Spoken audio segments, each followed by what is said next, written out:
Top ട്യൂഷന്റെ history ട്യൂട്ടോറിയലിലേക്ക് എല്ലാവർക്കും സ്വാഗതം.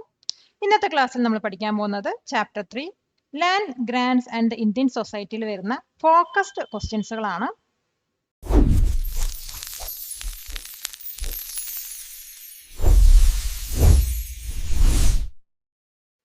Question: who was the founder of Gupta dynasty? Gupta ഡൈനാസ്റ്റിന്റെ ഫൗണ്ടർ ആരാണ്? ഗുപ്ത ഡൈനാസ്റ്റിന്റെ ഫൗണ്ടർ വന്നിട്ട് ശ്രീഗുപ്തയാണ്. ഇദ്ദേഹത്തിന്റെ സക്സസേഴ്സ് ആയിട്ടുള്ള ചന്ദ്രഗുപ്ത വണ്ണും അതുപോലെ സമുദ്രഗുപ്തയാണ് ഈ ഒരു ഡൈനാസ്റ്റി എക്സ്പാൻഡ് ചെയ്തത്. ഇന്ത്യൻ ഹിസ്റ്ററിയിൽ ഗുപ്ത പീരീഡ് ആണ് ഗോൾഡൻ ഏജ് എന്ന് അറിയപ്പെടുന്നത്. അപ്പൊ ഇതിന്റെ ആൻസർ നമുക്ക് എങ്ങനെ എഴുതാൻ നോക്കാം. Srigupta was the founder of the Gupta kingdom. He established a dynasty that would later rule over a large part of India. His successors like Chandragupta I and Samudragupta expanded the empire. The Gupta period is known as Golden Age in Indian history. Question: What was the Gadiyandra or Arakatta? Gadiyandra അല്ലെങ്കിൽ അരകട്ട പറഞ്ഞാൽ എന്താണ്? ഇപ്പൊ ഗഡിയന്ത്ര പറയുന്നത് irrigation use ചെയ്യുന്ന ഒരു device ആണ്. ഇതിനകത്തൊരു large വീലുണ്ട്. ആ ലാർജ് വീല് പോട്ട്സ് അറ്റാച്ച് ചെയ്തിട്ടുണ്ടാവും. അപ്പൊ ഈ ഒരു വീല് റൊട്ടേറ്റ് ചെയ്യുന്ന സമയത്ത് ഈ പോട്ടുകൾ വന്നിട്ട് ഏത് സോഴ്സിലാണോ നമ്മൾ ഒരു വീല് സെറ്റ് ചെയ്തിരിക്കുന്നത് ആ സോഴ്സിൽ നിന്നും വാട്ടർ ഫില്ല് ചെയ്തിട്ട് ഫീൽഡിലോട്ട് അത് ഒഴുക്കി വിടുകയാണ് ചെയ്യുന്നത്. അപ്പൊ ഇതിന്റെ ആൻസർ നമുക്ക് എങ്ങനെ എഴുതാൻ നോക്കാം. The Gadiyandra, also known as Aragatta, was a device used for irrigation. It had pods attached to a large wheel. When the wheel was rotated, the pods would fill with water from a source like a well. The water would then be emptied into the fields to irrigate the crops. Question: Who were the Nagarashreshtin and Satvaha? നഗരശ്രേഷ്ഠിനും സത്വഹയും ആരൊക്കെയായിരുന്നു? നഗരശ്രേഷ്ഠിനും സത്വഹയും വന്നിട്ട് ഗുപ്ത പീരീഡിൽ സിറ്റീസിൽ ജീവിച്ചിരുന്ന wealthy ആയിട്ടുള്ള മേർച്ചൻസ് ആണ്. ഈ മേർച്ചൻസിന് വന്നിട്ട് സിറ്റിയിലുള്ള അഡ്മിനിസ്ട്രേഷന് വലിയൊരു പങ്ക് തന്നെയുണ്ട്. അതോടൊപ്പം തന്നെ മേർച്ചന്റ് ഗിൽഡ്സിലെ ഇമ്പോർട്ടന്റ് മെമ്പേഴ്സുമാണ് ഈ നഗരശ്രേഷ്ഠിനും സത്വഹയും. അപ്പൊ ഇതിന്റെ ആൻസർ നമുക്ക് ഇങ്ങനെ എഴുതാൻ നോക്കാം. നഗരശ്രേഷ്ഠിൻ and സത്വഹ were terms used for prominent traders. They were wealthy merchants who lived in the cities during the Gupta period. These traders were very influential and even had a role in the city administration. They were also important members of the merchant guilds. കൊടുക്കുന്നതോറും ഏറിടും വിദ്യ തന്നെ മഹാധനം.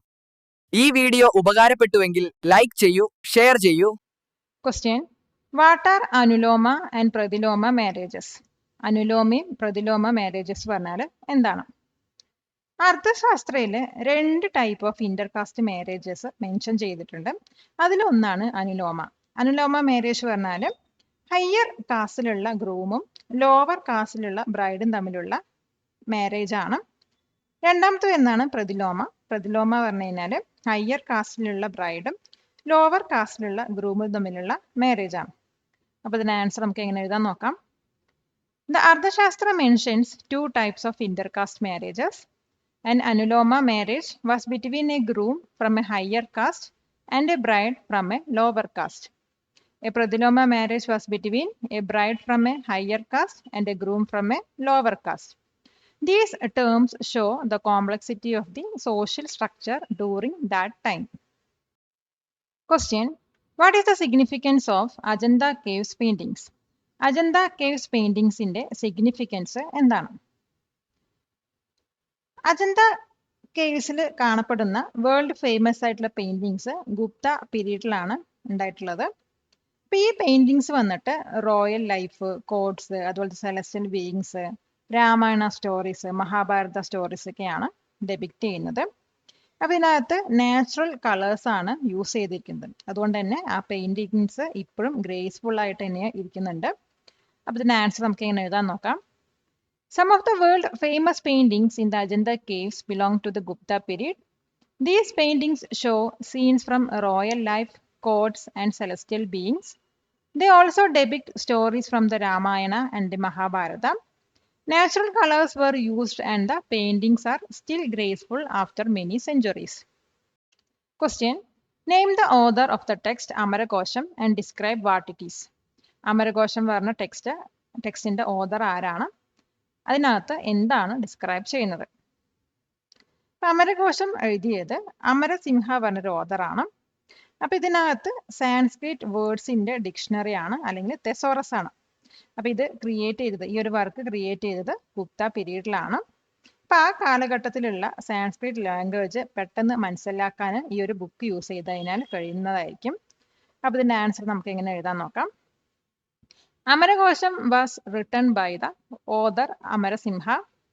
It is a lexicon, which means it is like a dictionary or thesaurus of Sanskrit words. This work was created during the Gupta period. It is a very important text for understanding the Sanskrit language of that era. Question: what was the main source of income for the Pallava and Pandya kingdom? Pallava Pandya kingdomത്തിന്റെ main source of income എന്താണ്? ഇപ്പോൾ പല്ലവ പാണ്ഡ്യ കിങ്ഡത്തിന്റെ main source of income എന്ന് പറയുന്നത് land tax ആണ്. അപ്പോൾ ജനങ്ങൾ അവരുടെ ലാൻഡിൽ പ്രൊഡ്യൂസ് ചെയ്ത അഗ്രികൾച്ചറിന്റെ ഒരു ഷെയർ കിങ്ഡത്തിന് കൊടുക്കണമായിരുന്നു. അപ്പോൾ ആ ഷെയർ എന്ന് പറയുന്നത് അവർ പ്രൊഡ്യൂസ് ചെയ്യുന്ന പ്രൊഡക്റ്റിന്റെ 1/10 അല്ലെങ്കിൽ 1/6 ആണ്. അപ്പോൾ ഈ ജനങ്ങളോടുന്ന് ഈ ഒരു ടാക്സ് വാങ്ങിക്കുന്ന, അതോടൊപ്പം തന്നെ ഡിഫറെന്റ് ക്രാഫ്റ്റ് ചെയ്യുന്ന ജനങ്ങളുടെ അടുത്ത് നിന്നും ഇവർ ടാക്സ് കളക്ട് ചെയ്തിട്ടുണ്ട്. അപ്പം ഇങ്ങനെയാണ് പല്ലവ പാണ്ഡ്യ കിങ്ഡത്തിന്റെ മെയിൻ സോഴ്സ് ഓഫ് ഇൻകം വരുന്നത്. അപ്പോൾ ഇതിന്റെ ആൻസർ നമുക്ക് എങ്ങനെ എഴുതാൻ നോക്കാം. The main source of income for the south Indian kingdoms was land tax. People had to pay a share of their agricultural produce as tax. This share was generally between 1/10 and 1/6 of the produce. Taxes were also collected from people engaged in different craft. Join Top Tuition Center today to achieve excellent success through small batch-sized tuition classes for high school students. Question: what were agraharas? Agraharas പറഞ്ഞാൽ എന്താണ്? ഇപ്പൊ അഗ്രഹാരാസ് എന്ന് പറയുന്നത് ബ്രാഹ്മിൻസ് ജീവിച്ചിരുന്ന villages ആണ്. അപ്പൊ ഈ villages ഒക്കെ വന്നിട്ട് രാജാക്കന്മാര് ബ്രാഹ്മിൻസ് കൊടുത്ത സ്ഥലങ്ങളാണ്. അപ്പൊ ഈ ഒരു അഗ്രഹാരാസിലുള്ള സ്ഥലങ്ങൾക്കൊന്നും ടാക്സ് ഇല്ല, അത് ടാക്സിൽ നിന്ന് ഫ്രീ ആയിട്ട് വിട്ടതാണ്. അപ്പൊ ഇങ്ങനെയാണ് രാജാക്കന്മാര് ബ്രാഹ്മിൺ കമ്മ്യൂണിറ്റീനെ അക്കാലത്ത് സപ്പോർട്ട് ചെയ്തിട്ടുണ്ടായിരുന്നത്. അപ്പൊ ഇതിന്റെ ആൻസർ നമുക്ക് എങ്ങനെ എഴുതാൻ നോക്കാം. അഗ്രഹാരാസ് were villages where Brahmins lived.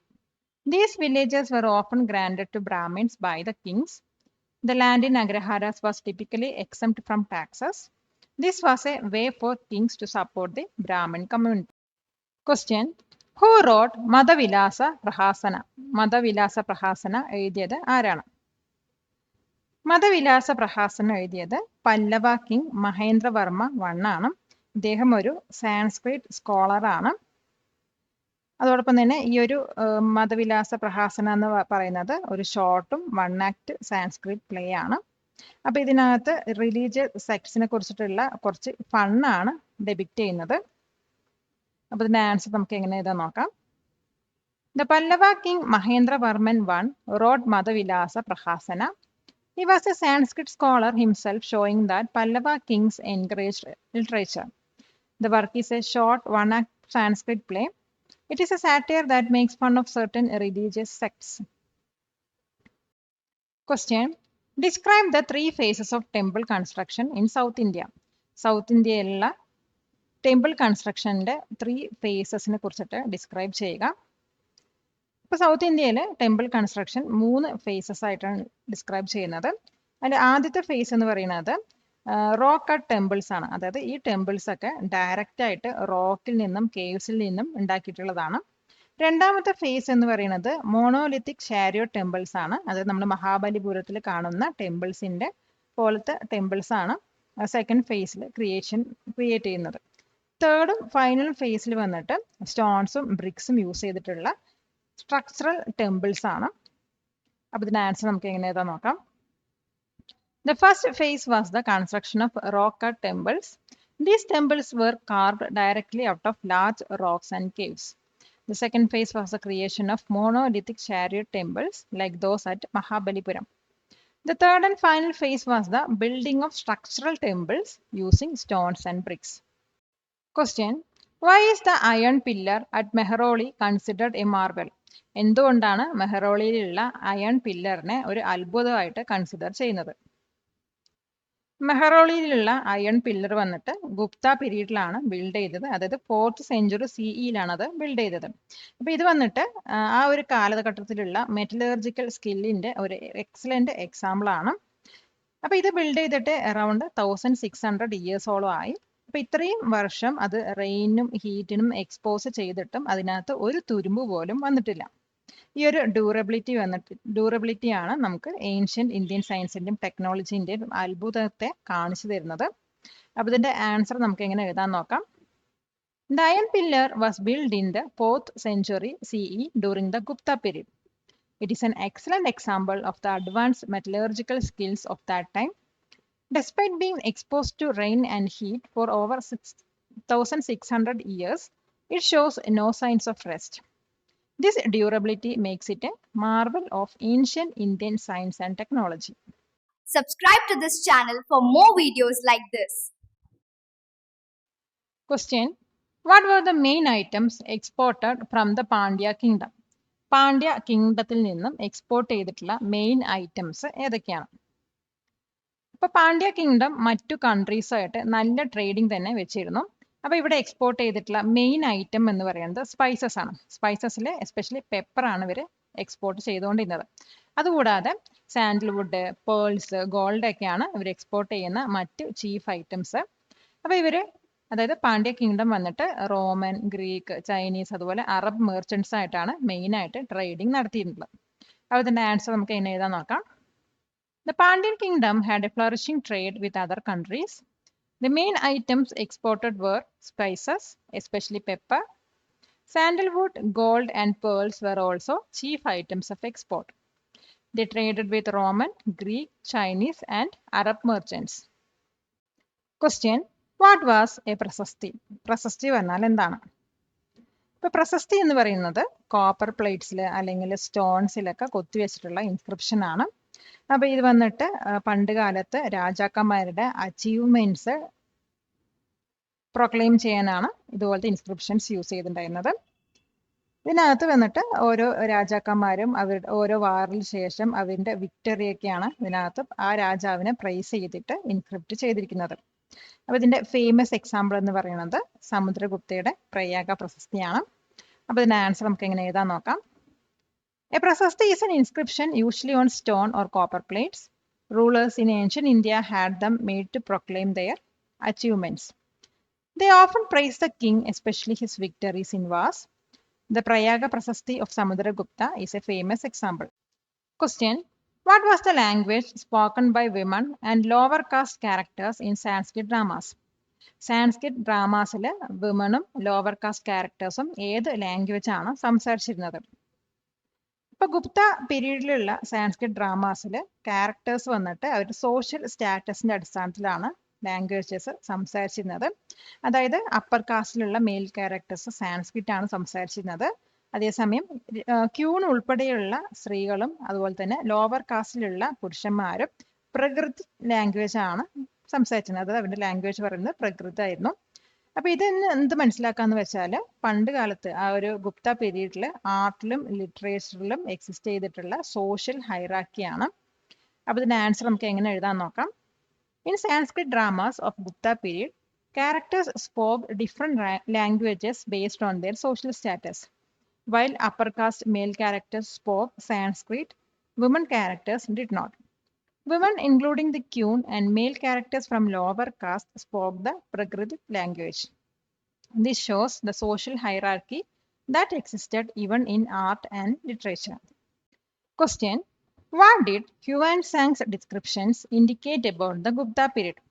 Huan Sang's description എന്താണ് ഗുപ്ത പീരീഡിനെ കുറിച്ചിട്ട് ഇൻഡിക്കേറ്റ് ചെയ്യുന്നത്? ഇപ്പൊ ഹ്യൂവാൻ സാങ് എന്ന് പറയുന്നത് ഒരു ചൈനീസ് ട്രാവലർ ആയിരുന്നു. ഇദ്ദേഹം 7th സെഞ്ചുറി സിഇയിലാണ് ഇന്ത്യ വിസിറ്റ് ചെയ്തത്. അപ്പൊ ഇദ്ദേഹത്തിന്റെ ഡിസ്ക്രിപ്ഷൻ എന്താ പറയുന്നത് വെച്ചാൽ ഒരിക്കൽ ലാർജ് സിറ്റീസ് ആയിരുന്ന സ്ഥലങ്ങളൊക്കെ ഇപ്പോൾ ജസ്റ്റ് വില്ലേജസ് ആയിട്ട് മാറിയിരിക്കുകയാണ്. അത് മാത്രമല്ല സിറ്റീസും അതുപോലെ തന്നെ അർബൻ സെന്റേഴ്സ് ഒക്കെ ഡിക്ലൈൻ ചെയ്ത് പോയിരിക്കുന്നു. ഇതെന്താ ഷോ ചെയ്യുന്നത് വെച്ചാൽ സൊസൈറ്റി വന്നിട്ട് കുറെ റൂറലായി മാറിയിരിക്കുകയാണെന്നാണ്.